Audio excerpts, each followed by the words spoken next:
Yan ang pride ng inyong distrito, ng inyong syudad.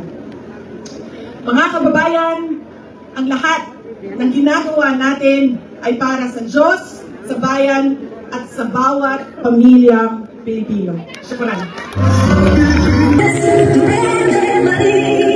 Ang tunay na nagmamahal sa amin, laban yan ay laban namin. Pilipinas, Duterte pa rin. Pilipinas, Duterte pa rin. Ang tunay na nagmamahal sa amin, laban yan ay laban namin. Pilipinas, Duterte pa rin. Maraming salamat po, Vice President Sara Duterte! At hindi po, maraming salamat din po, Norbe Isko Moreno Dumadoso at Vice Mayor Chi Atienza. Hindi po, kauspusong na salamat sa ating pong Senadora Amy Marcos at Senador Atty. Jimmy Bonto.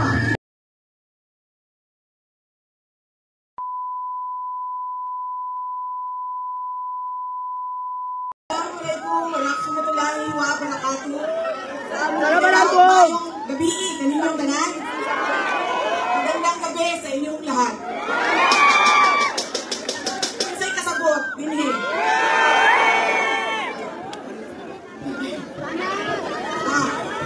Unahin ko po muna ang aking mga pagpapasalamat. Una po, ang pagpapasalamat natin sa ating pinakamamahal na Mayor ng Siyudad ng Maynila, Isko Moreno Dumadoso.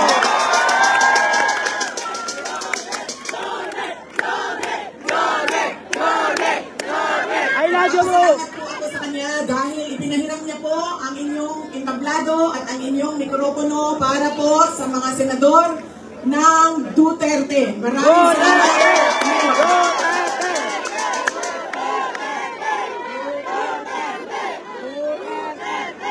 Ang sunod na pagpapasalamat ko ay sa inyong lahat, mga kababayan namin dito sa Maynila. Maraming salamat sa oras ninyo at sa pagkakataon na ibigay ninyo sa akin at sa amin ngayong gabi na ito. Maraming salamat.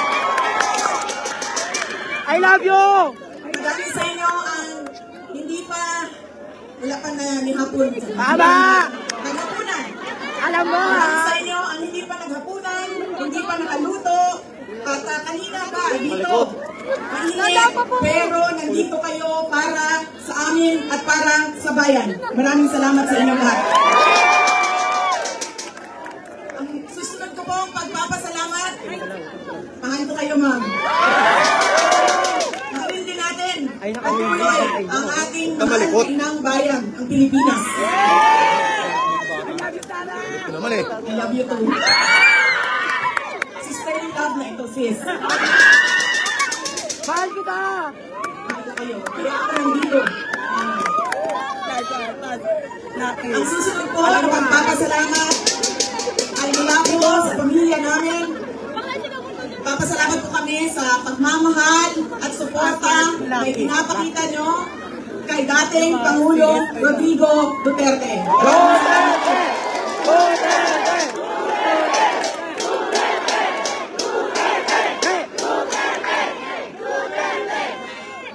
Marami po sa inyo ang nag-celebrate ng kanyang birthday noong March 28, 2025. At kami po ay taus-puso nagpapasalamat at masaya dahil nakiisa kayo sa kanyang 80th birthday celebration.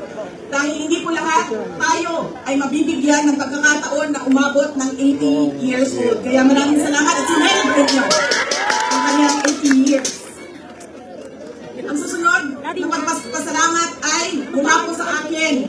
Maraming salamat sa inyong suporta, sa inyong kampanya at sa inyong boto para sa akin noong halalan ng 2022.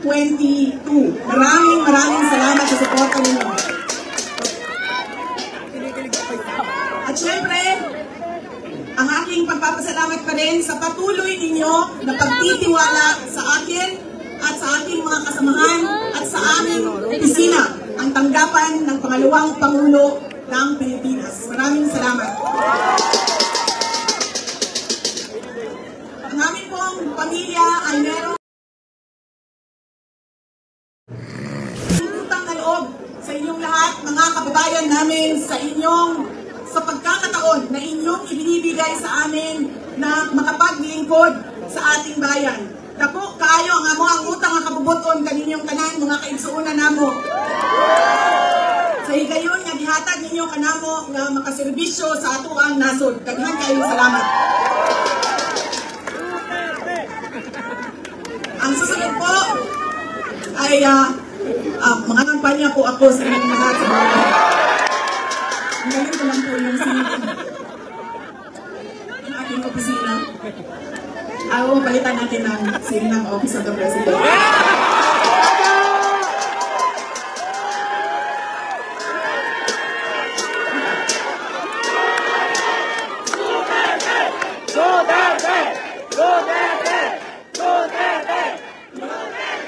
Tinanggal ko lang.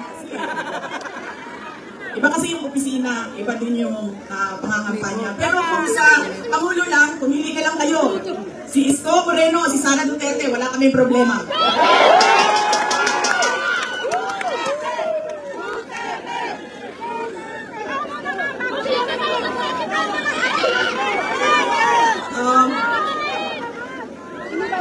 Bakit po ba lagi pabalik-balik o paulit-ulit ang problema ng ating bayan?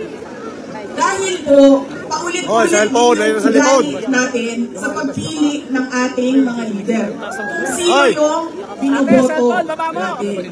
Ngayong parating na halalan, marami ang nagtatanong, ano bang pwede naming gawin? Wala naman kaming pera, wala kaming makinarya, wala tao lang kami.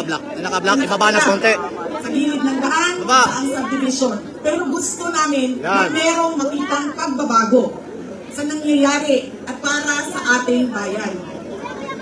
Una po, ang ugali natin sa pagpili ng ating mga kandidato ay kung sino yung naaalala natin. Sino yung magaling kumanta, sino yung magaling sumayaw, sino yung magaling magpatawa. Yan ang lagi nating naaalala kapag tayo ay boboto na. Hindi na natin tinatanong, ano ba ang pangako niya noon na siya ay tumatakbo? Tinupad ba niya ang pangako niya? Diba? Bakit tinatanong natin ang sarili natin, ano bang nagawa ng tao na ito? Nangako siya, sorry ma'am,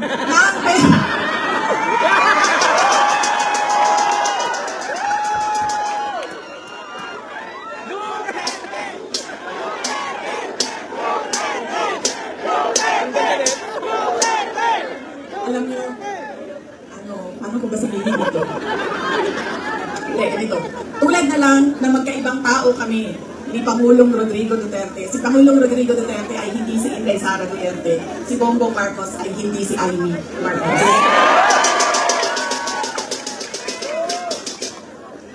Ito, hindi na ako nagpaalam sa'yo. Sabihin ko na. Sige mo niyo. Ang galing na lang natin ito. Ang galing ko sa'yo. Hindi na siya natuwan.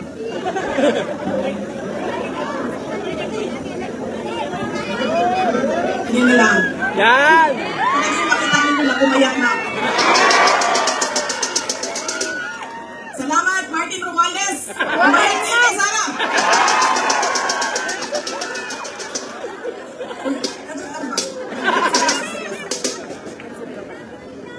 Kunti lang. Ano kayo, ma'am? Ito, hindi na ako nagpaalam kay Senator Amy, ha? Kasi hindi ko naman alam na nandito siya.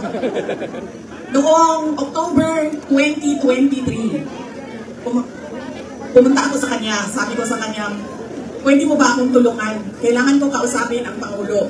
Kasi nakikita ko sa mga plano nila at nabasa ko sa mga plano nila, meron silang ipapile na impeachment na kaso. So sinamahan niya ako. Ito yung araw bago umalis si dating Pangulong, si Pangulong Bongbong Marcos. Hindi kasi nagla yun. Kasi nagla yun, ha? Nakailan na. Ayun! Texture and aroma, the delightful balance of flavors. Pure Foods Deli Indulge your senses in the comfort of your home. Pure Foods Deli. Kayo lahat, kailan ng sedisyon.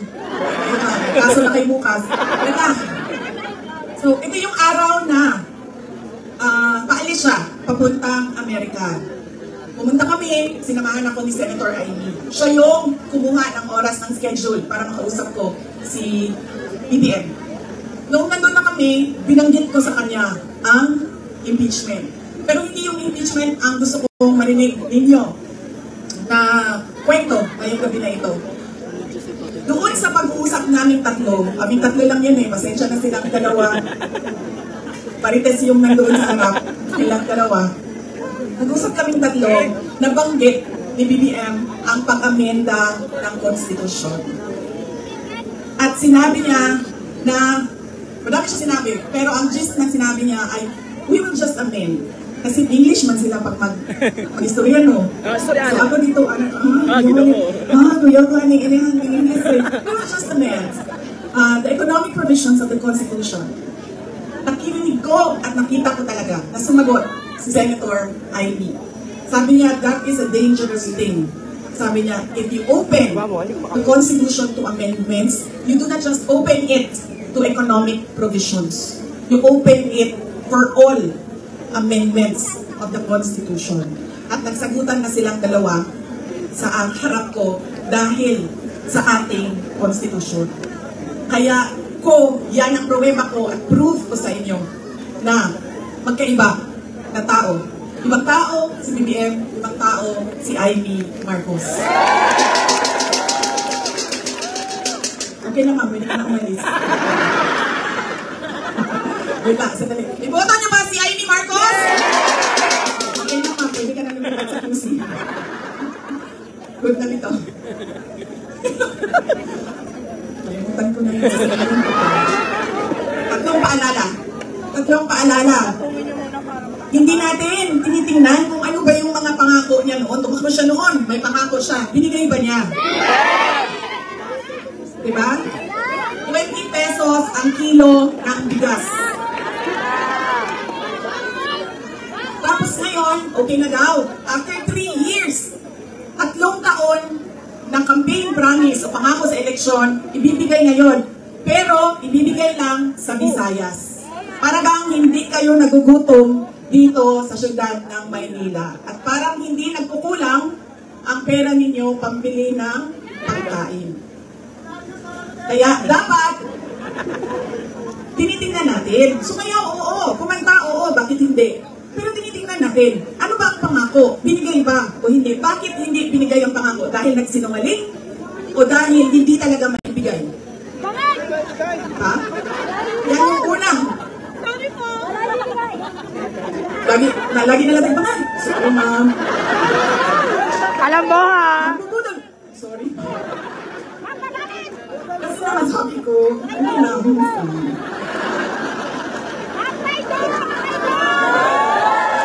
Marcos bangat!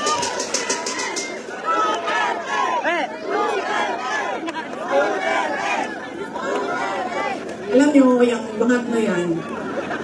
Hindi totoo. Hindi naman ako kasi tumawa dahil tinawag siyang bangag. Andun ka din, di ba? Hindi ako, kasi sa Bisaya, ang bangag, di ba bangag, galing bangag. Bangag yung bungkong! Oo. So, pag sinabi mong bangag sa Bisaya, hindi siya adik. Ang sabi ng pagkida. Butas yung bulsa!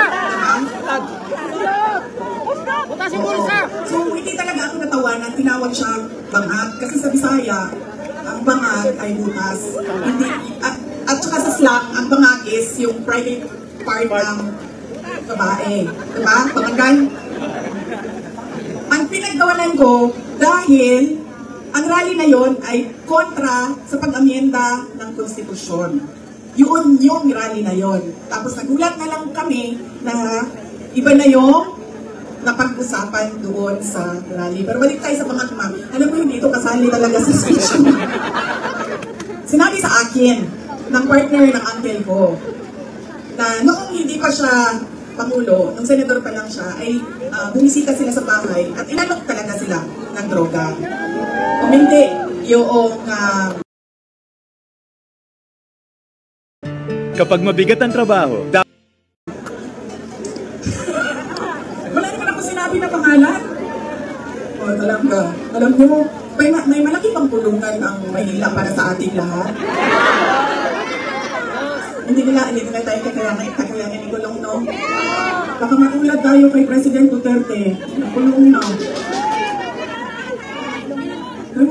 Hindi yung partner noong uncle ko. Kinento nila yan sa akin. Ang buong akala ko naman, kasi matanda na, diba, may edad na, natututo ka na sa kung anong mga mali na ginagawa ng kabataan mo, ay nagbabago yung tao. Hindi ko alam na yun nga ang nangyari. Kaya balik tayo sa paalala, tingnan niyo muna. Pagkatapos niyang kumanta, tanungin ninyo ang sarili ninyo. Noon, nakinig ako sa'yo. Ano ang pangako mo? Binigay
ba? Kaya dapat pinag-iisipan natin kung iboboto natin o hindi yung tao. Pangalawa, ito walang makakakontra sa akin nito kahit saan man sa mundo. Hindi dahil galing yan sa malaking pamilya ng mga politiko ay automatic ang boto ninyo. Hindi dahil anak yan ng Duterte ay automatic ang boto ninyo. Dapat tinatanong nyo ang sarili ninyo, ano ba ang abilidad at kapasidad ng tao na ito na maglingkod para sa bayan.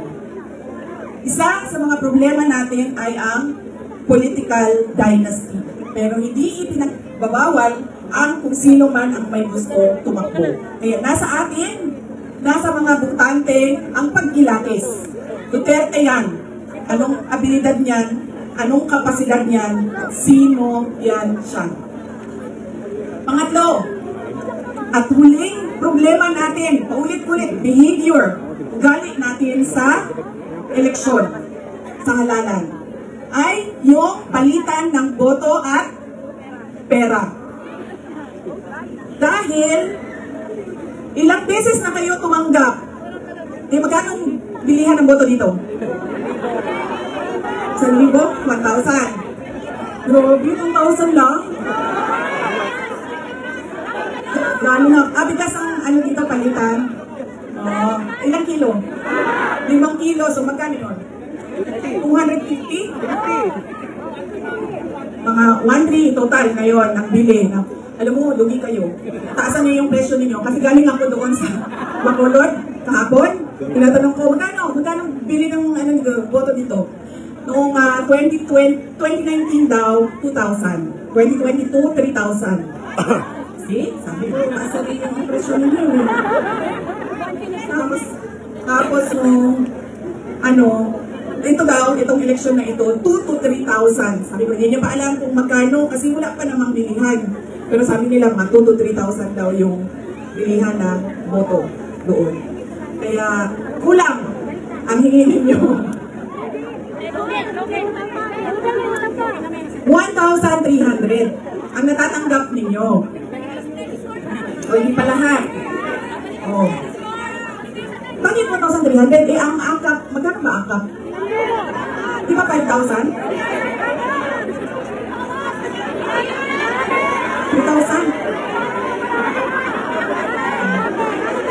May tas kayo. Diba? 1 for you, 1 for me, 1 for you, 1 for me. Alam niyo, hindi namin ginagawa yan sa Davao. Alam niyo bakit? Nawawala kasi yung respeto ng tao sa isa't isa. Sabihin ko sa inyo kung bakit mamaya nawawala yung respeto. Sana ko. Kabilihan ng boto. Yan. Ilang eleksyon na kayo tumanggap ng 1,300? Wala! Ilang eleksyon na tumatanggap ang mga botante ng Pilipinas ng pera kapalit ng boto nila. Pero bakit mahirap pa rin ang ating bayan? At bakit hirap pa rin kayo bumili ng bigas? Kasi pinabibili ang boto nila. Kasi dapat, kung akap yan at galing yan sa gobyerno, tanggapin nyo, pero tanungin nyo naman yung sarili nyo. Ang nagbigay ba nito ay karapat-dapat maging leader ng bayan natin? Tama! Dahil malamang, ipusta ko yung isang paa ko, hindi niya pera yang binigay niya sa inyo. Pera yan ng bayan. So, tanggapin. Dahil tulong yan ng bayan. Huwag matakot kung iba ang iboto. Dahil unang-una, nakatago naman yung boto natin. At pangalawa, kung sino man yung manalo na mayor ninyo, na vice mayor ninyo, na konsehal ninyo, na congressman ninyo, ay may obligasyon na tumulong sa taong bayan. Kaya kung sino man yung nakaupo, magbibigay pa rin yan ng tulong sa inyo. Kaya, yan ang kailangan ninyong isaisip. Hindi dahil sikat ang apelido, automatic ang boto. Hindi dahil may kapalit ang ating boto, ay ibibigay. At, isa, check ko lang mo, nakikinig kayo. Ano yung isa? Oh, see? Hindi na nakikinig. Nakakawala talaga ng respeto yung mga pag may balita ng pera. Yung isa ay ano? Wala naman nakikinig sa inyo. Huwag ibenta ang boto. Huwag dahil sikat iboto. Panindigan! Yun nga, dahil sikat iboto. Ano isa? Inangako! Huwag palagi makikinig sa mga Ay, ko! grabe. Ang dami-dami ninyo. Dalawa lang maalala ninyo. Ano wala pa? Huwag makinig sa pangako! Ay, opo. Oo, nagpapasalamat tayo kay Mayor Isko Moreno Dumagoso. Huwag maniwala sa pangako daw! Lugi sa bayad! Ano? Oh. Daniel, ano? Oh, ano isa? Check mo lang, nakikinig ka.